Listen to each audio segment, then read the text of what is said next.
To vintage stereo collectors and restorers.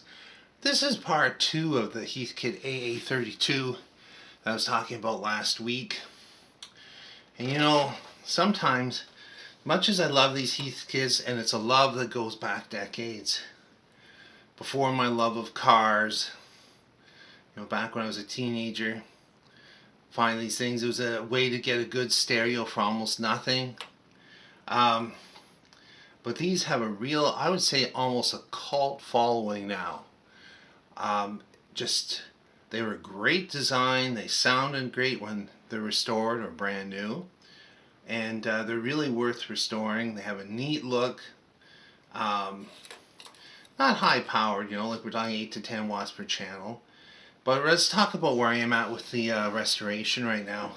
As you can see, there are some new caps in here.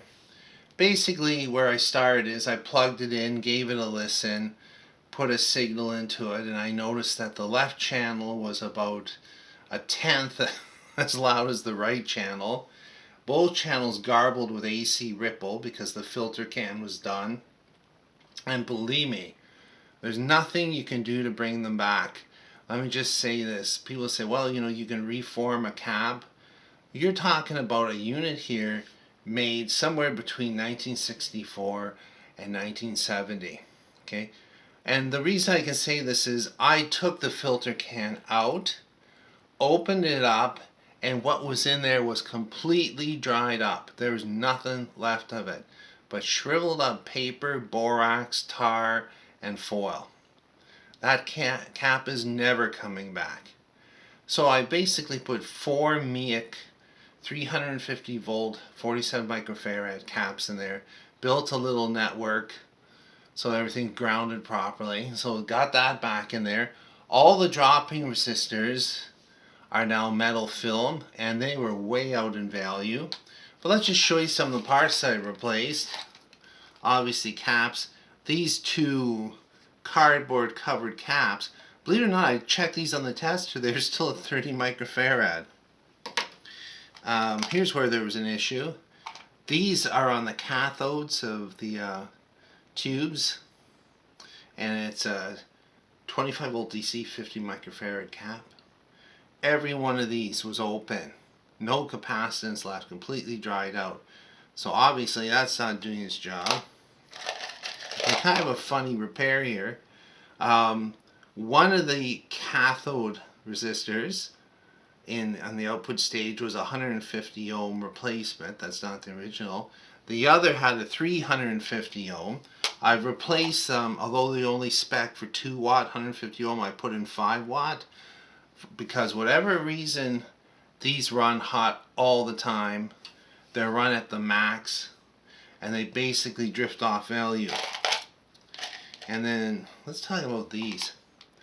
So these are some kind of a poly film cap, and 0.1 microfarad, 400 volts. And I remember working on a Pioneer receiver, tube receiver, back in the 80s. This is the first time I saw these. And all the output tubes were red plating. And I was like, well, these caps aren't even that old. They're only about 15 years old. And there's something about them. They should last forever, this design. But these ones tend to become leaky. You got to replace them all. And I started at this end and worked my way. And of course, the enemy is these carbon resistors. And as I worked through the power stage, so many of them show signs of having overheated. I mean, and then you check the value on them, they're drifted 20-30% off value. So you gotta get rid of them. And those are almost anything that's in the power supply chain should be replaced with a metal film. As you go through each stage, you might as well do it.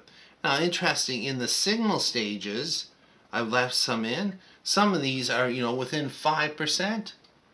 They're silver band, so they're actually fine. No heat stress on them. No need to disturb them. But of course, the ultimate enemy And anybody that's had a few Heathkits or made them knows this about them. How do you tell if it's factory built or if it's home built? Sometimes the factory built ones will say manufactured by Heathkit. There'll be a little sticker, but it's long gone. Pretty simple. The terminal boards. These are held with screws and nuts. The inputs. On the ones that are factory made, you'll see a lot of rivets. Tube sockets riveted down, terminal boards riveted down. That's the difference. And the soldering. Every stage I've gone through, somebody was using an iron that wasn't hot enough and not putting enough solder on. Maybe they just were unfamiliar with what happens as they age. But I mean, these run hot. There's a lot of flexing. Solder joints pull apart. And what's funny about it is it actually did work. Noisy as heck, but it actually did work. But some of these connections have 5, 6 leads wrapped around them. I mean, you've got to flow some solder in there, and it's got to be hot to get right through. So I'm using a 30-watt iron on this, which is fine. I mean, the only solid-state devices are the diodes and the power supply. And that's no big deal to just quickly solder those. You don't even need a heat sink on them. Anyway, that's kind of where I'm at. I'm kind of half through it.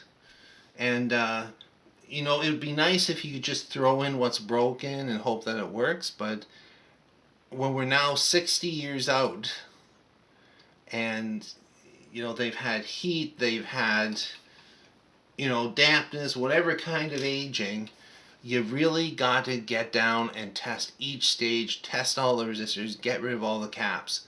You know, I've seen so many people selling stuff and saying, yeah, it's completely restored. And you look at a picture of it, and a new resistor here, a new cap over here. No, completely restored means it's like a factory rebuild. You're bringing it back to factory spec or better. Anyway, thanks for watching and listening.